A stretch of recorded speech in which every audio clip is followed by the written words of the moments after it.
नमस्कार, मी अनिल उपाध्ये. शिवसिद्ध बातमीपत्रात आपलं स्वागत आहे. पाहूया आजची बातमी. हातकणंगले तालुक्यामध्ये 11 जिल्हा परिषद मतदारसंघ असून 11 पैकी एकमेव रेंदाळ जिल्हा परिषद मतदारसंघ हा सर्वसाधारण गटासाठी आरक्षित आहे.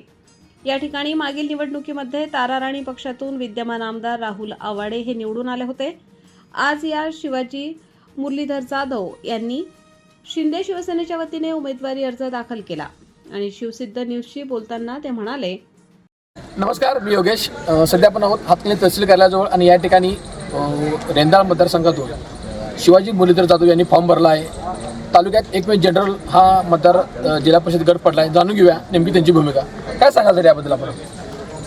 शिवसेनेचे मुख्य नेते तथा या राज्याचे उपमुख्यमंत्री सन्माननीय एकनाथजी शिंदेसाहेब, या विभागाचे खासदार धैर्यशीलदादा माने, त्याचबरोबर जिल्ह्यातील शिवसेनेचे सर्व पदाधिकारी यांच्या सहकार्यानं, त्याचबरोबर इचलकरंजीचे आमदार राहुलजी आवाडे साहेब यांच्या सहकार्यानं आणि आशीर्वादानं या ठिकाणी शिवसेनेमार्फत रेंदाळ जिल्हा परिषद मतदारसंघाचा अर्ज या ठिकाणी दाखल केलेला आहे. गेले 2-3 महिने त्या मतदारसंघातल्या प्रत्येक घरामध्ये शिवसेनेचा धनुष्यबाण पोहोचवण्याचं काम, त्याचबरोबर महायुतीच्या सरकारच्या माध्यमातून केलेली विकासकामं असतील आणि योजना असतील ह्या पोहोचवण्याचं काम शिवसेनेचा एक कार्यकर्ता म्हणून या ठिकाणी मी केलेलं आहे. त्याचबरोबर पक्षाकडून आणि इतर नेत्यांकडून या ठिकाणी या उमेदवारीसाठी मला नक्कीच आशीर्वाद मिळालेला आहे आणि इथून पुढचंही सहकार्य त्यांच्या माध्यमातून मिळेल.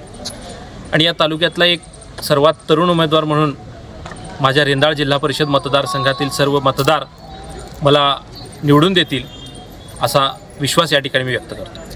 नक्कीच शिवसेनेच्या माध्यमातून अनेक गेली वर्षी ते कार्यरत आहेत आणि नक्कीच याचा लाभ यांना या निवडणुकीत होईल असा अंदाज त्यांनी व्यक्त केला आहे. धन्यवाद सर. थँक्यू.